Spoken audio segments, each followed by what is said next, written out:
Captain Zorg of the Galactic Confederation stood on the bridge of his flagship, the Celestial Dominator, staring down at the insignificant blue marble called Earth. His tentacles twitched with barely contained amusement as he observed the primitive species below. "Commander Blob," he gargled, suppressing a chortle, "bring up the latest intelligence report on these humans." Commander Blob, a gelatinous mass of purple goo, oozed over to the holographic display. "Yes, Captain," it burbled, its voice bubbling with poorly concealed mirth. "It appears the humans are engaged in something they call sports." The bridge erupted in a cacophony of alien laughter, a mixture of hoots, whistles, and wet, squelching sounds. Sports Captain Zorg's eye stalks wobbled incredulously. "You mean they waste their time chasing balls and hitting things with sticks when they could be conquering galaxies?" "Affirmative," Captain Blob confirmed, its body jiggling with barely contained glee. "They seem to derive great pleasure from these activities. Some even dedicate their entire lives to becoming professional athletes." "Professional what now?" Zorg's tentacles curled in disbelief. "Show me examples of these sports." The holographic display flickered to life, showcasing various human athletic endeavors. The aliens washed in a mixture of horror and hilarity as humans kicked balls into nets, threw balls through hoops, and hit balls with long sticks. "Oh, by the great cosmic jellyfish," Zorg exclaimed, his laughter echoing through the bridge. "They're like overgrown larvae playing with their own excrement." The crew doubled over in fits of laughter, their alien anatomies contorting in ways that would have made human observers question their sanity if any humans had been present to witness it. That is, Captain, a small, squeaky voice piped up from the corner. It was Lieutenant Squeep, the ship's resident worrywart. "Don't you think we should maybe not underestimate these humans? Remember what happened to the Zorgon Empire when they laughed at the Earthlings' music? The laughter on the bridge died faster than a Plutonian ice worm in a supernova." "Squeep," Zorg said, his voice dripping with condescension. "The Zorgons were fools.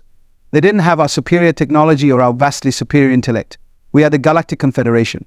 We have conquered 1,000 worlds. What harm could possibly come from a species that thinks? Throwing a ball through a hoop is the pinnacle of achievement." Squeep shrunk back, his antennae drooping. "Yes, Captain. Of course, Captain." "Now then," Zorg continued, his confidence returning, "I think it's time we introduced ourselves to these humans. And what better way to do so than by challenging them at their own ridiculous games?" The crew cheered, their earlier mirth returning tenfold. Blob prepared transmission to Earth. "We'll challenge their greatest athletes to a series of competitions. When we defeat them at their own sports, they'll have no choice but to acknowledge our superiority and submit to our rule." As the Celestial Dominator began its descent towards Earth, none of its crew could have predicted the series of events that were about to unfold, events that would go down in galactic history as both the most hilarious and the most tragic first contact ever recorded. Meanwhile, on Earth, in a small town called Nowersville, USA, sat Billy Bob Johnson, professional couch potato and self-proclaimed sports enthusiast. Billy Bob was in the middle of his daily routine watching every sport known to man while consuming his body weight in nachos and beer. "Woohoo! Go team," he shouted at the TV, spewing nacho cheese across his stained wife beater. "Run faster, hit harder, do sporty things." It was at this precise moment that every TV channel, radio station, and interconnection around the world was hijacked by an alien transmission. "Greetings." Puny Earthlings Captain Zorg's tentacle face filled the screen, causing Billy Bob to choke on his beer. "We are the Galactic Confederation, and we have come to challenge you at your pathetic sports." Billy Bob blinked, looked at his beer can, then back at the TV. "Ha," he grunted eloquently. "Either this is the best beer commercial ever, or I finally lost it." But as Zorg continued his speech detailing the upcoming Intergalactic Sports Championship that would decide the fate of Earth, Billy Bob realized this was no hallucination. This was real. Aliens were challenging humanity to a sports competition. A slow grin spread across Billy Bob's Noho-encrusted face. "Well, slap my ass and call me Sally," he drawled. "Looks like my time has finally come." The news spread faster than a politician's lie. Aliens were real, and they wanted to play sports. The world's government scrambled to respond, but in the end, it was the International Olympic Committee that took charge. Because if there's one thing bureaucrats are good at, it's organizing committees. Within days, Earth's greatest athletes were assembled. From Usain Bolt to Simone Biles, from LeBron James to Cristiano Ronaldo, the cream of the human athletic crop stood ready to defend their planet's honor. And then there was Billy Bob Johnson. I'm telling you, Billy Bob insisted to the exasperated IRC representative, "I've watched every sport there is. I know all the strategies. I'm Earth's secret weapon." The representative pinched the bridge of his nose. "Mr. Johnson, watching sports doesn't qualify you to play them. We need actual athletes." "But what if the aliens challenge us to a sport we don't know?" Billy Bob argued. "You need someone who can adapt, someone with a comprehensive knowledge of all sports, someone like me." Before the IOC rep could argue further, a commotion erupted outside. The alien ship had landed. Captain Zorg emerged flanked by his crew. His eye stalks swiveled as he took in the assembled human athletes. So he gurgled, barely containing his laughter. "These are Earth's champions." The human athletes stood tall and proud, their bodies honed by years of training and discipline. And then there was Billy Bob, standing slightly off to the side, trying to suck in his considerable gut. Zorg's tentacles twitched in amusement. "Very well, Earthlings. We shall compete in a series of your sports. The winning side shall determine the fate of your planet. Do you accept?" The IOC representative stepped forward. "We accept your challenge, but on one condition. For each sport you choose, we get to choose one as well." Zorg considered this for a moment, then nodded. "Agreed. We shall begin tomorrow at dawn. Prepare yourselves, humans. Your pitiful sports are no match for our superior alien physiology." As the aliens retreated to their ship, the human athletes huddled together, strategizing. Billy Bob, however, had other plans. "Hey, alien fellas," he called out. "How about a little pre-game refreshment? I've got some mighty fine beer here." Zorg paused. His curiosity piqued. "Beer? What is this? Beer?" Billy Bob grinned.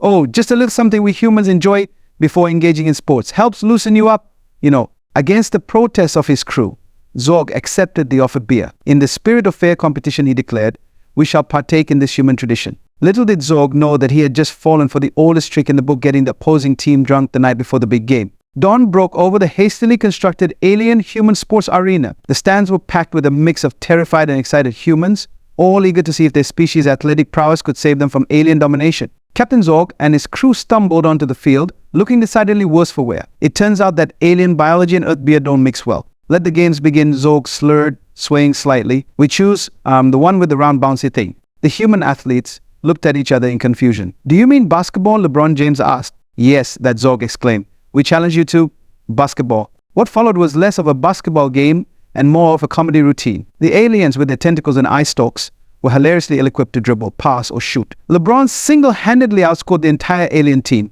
while the extraterrestrials spent most of the game tripping over their own appendages. Okay, Zorg grumbled as the final buzzer sounded. "Perhaps we underestimated the difficulty of that particular sport.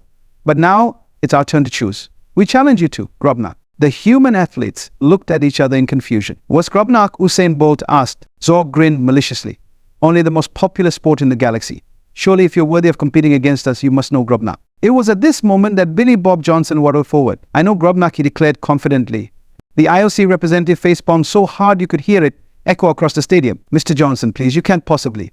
No, let the fat one speak," Zorg interrupted, his eye stalks gleaming with malicious glee. Billy Bob puffed out his chest. "Grobnak," he began, "is a game played on a circular field. Players must throw a spike ball through a series of electrified hoops while avoiding carnivorous plants and gravity wells. The player with the most limbs attached at the end wins." The stadium fell silent. The human athletes looked at Billy Bob in horror. The aliens, however, were dumbstruck. That's exactly right," Zorg stammered. "How did you know that?" Billy Bob shrugged. "Saw it on an episode of Star Trek once. Or maybe it was Rick and Morty. Either way, I figured that's what alien sports would be like." Zorg's tentacles drooped in disappointment. "Well, yes, that's Grobnak. I suppose we should begin." What followed was a massacre, but not in the way anyone expected. While the aliens were nursing hangovers and the human athletes were trying not to get killed, Billy Bob Johnson was in his element. Years of playing video games and watching sci-fi had prepared him for this moment. Billy Bob waddled, rolled, and belly flopped his way through the Grobnak field. His extra padding protected him from the spike ball. His lack of athleticism actually helped him navigate the gravity wells, and his beer-soaked breath kept the carnivorous plants at bay. By the end of the game, Billy Bob stood victorious, all limbs intact, while the aliens lay scattered across the field in various states of dismemberment. How Zorg gasped from beneath a carnivorous plant. "How is this possible?"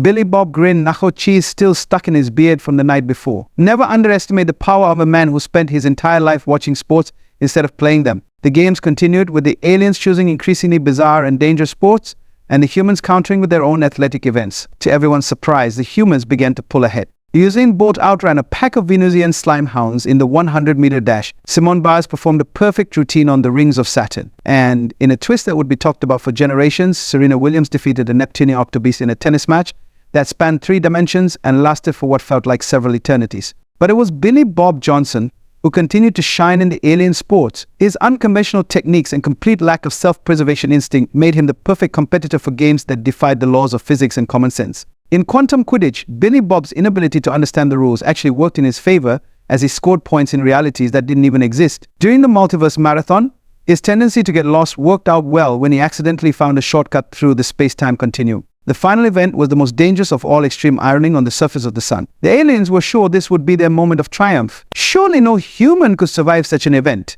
But they had underestimated humanity's capacity for absurdity, and they had definitely underestimated Billy Bob Johnson. As the other competitors burst into flames or were vaporized instantly, Billy Bob calmly set up his ironing board, pulled out a wrinkled shirt, and began to iron. His secret, Years of ironing his lucky Nazca shirt while blackout drunk had given him an asbestos-like resistance to heat. You know, Billy Bob drawled as he smoothed out a particularly stubborn crease, my ex-wife always said I'd amount to nothing, but she never thought I'd be saving the world by ironing on the sun. With that final, improbable victory, humanity was declared the winner of the Intergalactic Sports Championship. The aliens, battered, bruised, and thoroughly humiliated, retreated to their ship. Captain Zorg stood before the human victors, his tentacles drooping in defeat. We concede, he gurgled. Your species has proven itself far more adaptable than we anticipated.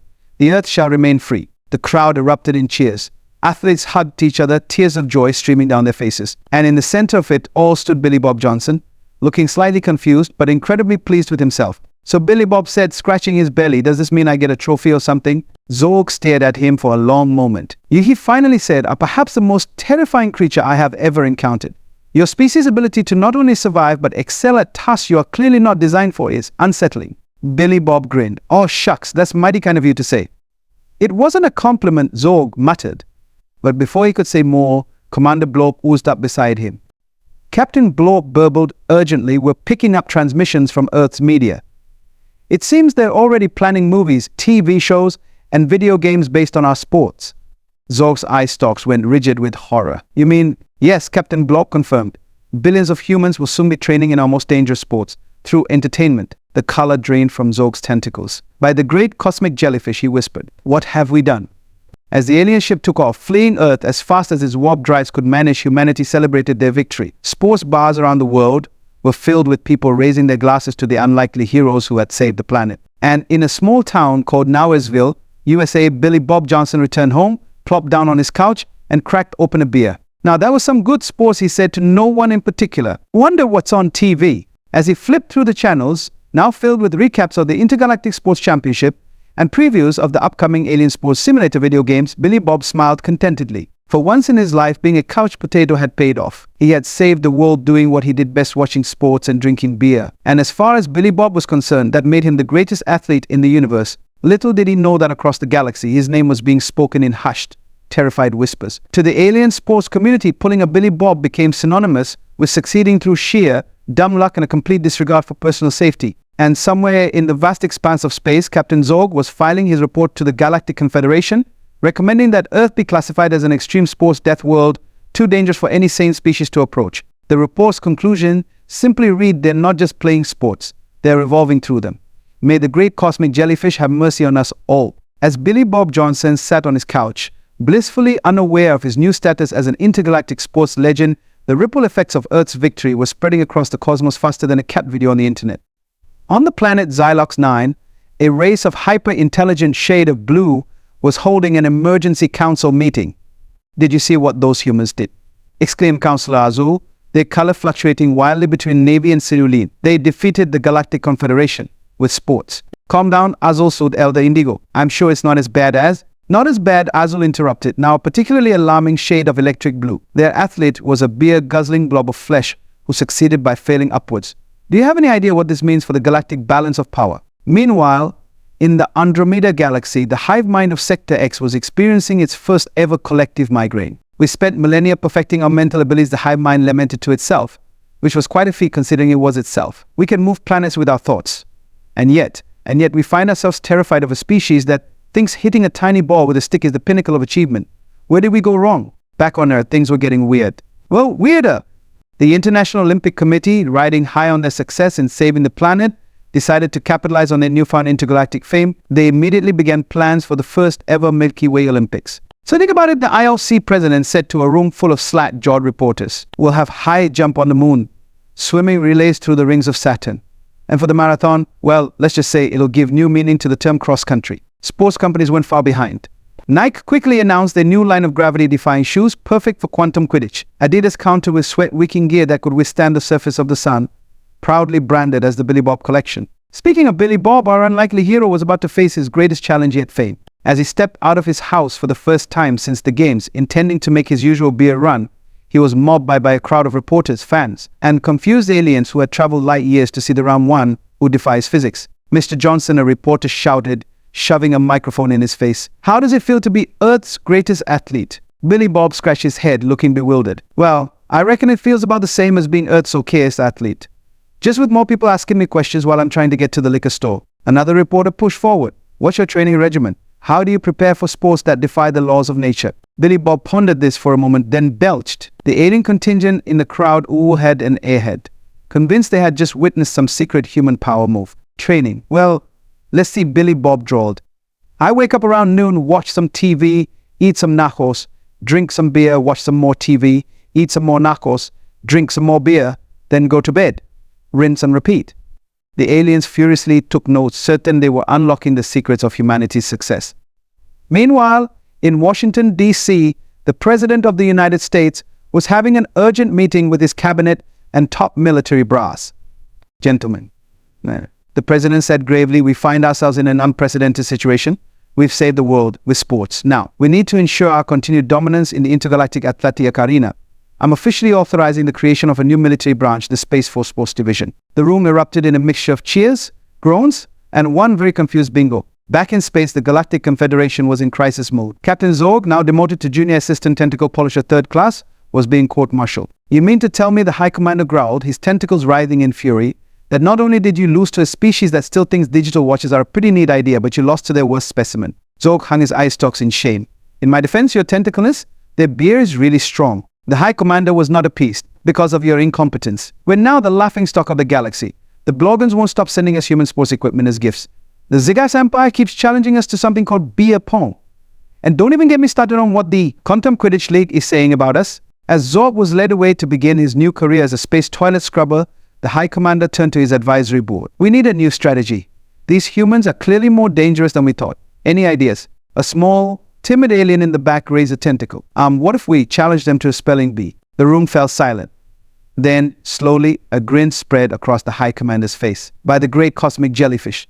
That's brilliant. Surely their Billy Bob can't save them from that. Little did they know that back on Earth, a bespectacled, awkward 12-year-old named Susie Thompson was already preparing for her moment in the intergalactic spotlight. Her parents might not understand why she spent hours memorizing words like Sizigi and Katzenjammer, but soon, the fate of humanity would once again rest on the most unlikely of champions. As for Billy Bob Johnson, he had finally made it to the liquor store, blissfully unaware of the new challenges that awaited humanity. As he reached for his usual case of beer, he paused, his hand hovering over a bottle of something green and bubbling. He mused, reading the label. Andromeda Ale brewed in the far reaches of space. Guaranteed to make your head spin literally, he shrugged and added it to his cart. Well, when in Rome, or I guess when in the Milky Way, as Billy Bob made his purchase, somewhere in the vast expanse of space, a collective shudder ran through alien civilizations. They didn't know why. But they all felt a disturbance in the universe, as if millions of brain cells suddenly cried out in terror and were suddenly silenced. The intergalactic games were far from over. In fact, they were just beginning, and whether it was through sports, spelling bees, or simply the human ability to consume questionable substances without a second thought, Earth was ready to take on all comers. After all, if there's one thing humans excel at, it's turning their weaknesses into strengths and their bad habits into superpowers. The galaxy didn't stand a chance. The day of the intergalactic tax filing challenge dawned bright and early, or at least as bright and early as it can be in the vast, empty void of space. The Galactic Confederation had set up an enormous space station, dubbed the Audit Arena, for this final showdown. Mildred Higgins, Earth's champion accountant, stood at her designated terminal, her fingers limbered up and ready to crunch numbers like never before. Across from her, a being composed entirely of living mathematics equations, pulsed ominously. Welcome, boomed the voice of the High Commander, to the ultimate test of bureaucratic might. Today we shall see who truly rules the universe, those who can throw balls or those who can balance books. The challenge was simple, yet diabolical. Each contestant had to file taxes for an entire solar system, complete with multiple species, varying tax codes, and enough loopholes to make a black hole jealous. As the competition began, Mildred's fingers flew across her keyboard. Years of dealing with Earth's convoluted tax system had prepared her for this moment. She deftly navigated through Martian property taxes, Jovian gas giant rebates, and even managed to find a write-off for asteroid belt maintenance. The alien contestant, meanwhile, was struggling. It turns out that being a living math equation doesn't necessarily prepare you for the illogical nature of tax laws. At one point, it became so frustrated that it accidentally divided by zero, causing a small rift in the space-time continuum. Back on Earth, humanity washed with bated breath. Billy Bob Johnson, now somewhat recovered from his alien alcohol binge, sat in his favorite armchair, a bowl of nachos balanced precariously on his belly. Come on, Mildred, he cheered, spraying nacho cheese across his living room. Show them aliens what real number crunching looks like. As the hours ticked by, it became clear that Mildred was not just holding her own, she was excelling. Her years of experience with Earth's wildly inconsistent tax codes had given her an edge that no alien could match. How gasped the High Commander, his tentacles twisting in disbelief. How is she navigating the Zurian zoning ordinances? Even we don't understand those. Mildred, in a zone and oblivious to the commotion around her, calmly input another deduction for quantum flux capacitor depreciation. Just as it seemed victory was within humanity's grasp, disaster struck. Mildred's computer froze, displaying the dreaded blue screen of death. The aliens cheered, certain that this technical difficulty would spell Earth's doom. But they had underestimated humanity's ability to adapt. Mildred calmly reached into a sensible handbag and pulled out an abacus. Backup system, she explained with a wink to her stunned alien opponent. What followed was a display of mental mathematics so impressive it caused several alien heads to explode, literally in the case of the Balloon people of Xenon 5. With a final dramatic slide of an abacus bead, Mildred completed her tax filing. The room fell silent as the Intergalactic Revenue Service processed the results. After what seemed like an eternity, a robotic voice announced, "Tax filing complete." Earth's representative has not only correctly filed taxes for the entire solar system, but has also discovered a refund of 11 billion space credits due to an obscure loophole in the Andromeda tax treaty of 2.5 million years ago. The human audience erupted in cheers. Mildred allowed herself a small, satisfied smile. The High Commander slumped in defeat. Very well, he sighed. Earth has proven itself superior not just in sports, but in the most complex and soul-crushing task in the universe. We acknowledge your species as the true rulers of the galaxy. As Mildred was hoisted onto the shoulders of her fellow humans, Billy Bob Johnson waddled onto the stage. "Now hold on just a minute," he drawled, silencing the crowd. "We humans don't want to rule the galaxy. Sounds like too much work, if you ask me. How about we just agree to be friends and maybe have a nice intergalactic barbecue every now and then?" The aliens stared in disbelief. Here was a species capable of defeating them at every turn, and they didn't even want to rule. It was at that moment that the Galactic Confederation realized they had stumbled upon something far more valuable than conquest. They had found friends. And so the great intergalactic games came to an end, not with a bang, but with a cookout. Aliens and humans mingled, sharing stories, drinks, and questionable culinary creations. Billy Bob introduced the concept of chili cook-offs to the galaxy, while Mildred found herself in high demand as a tax consultant for various alien civilizations. As the party wound down, the High Commander approached Billy Bob, who was teaching a group of Venusian cloud swimmers how to play horseshoes. "I must know," the commander asked, "what is the secret to your species' success? How do you excel at everything from the physical to the mental?"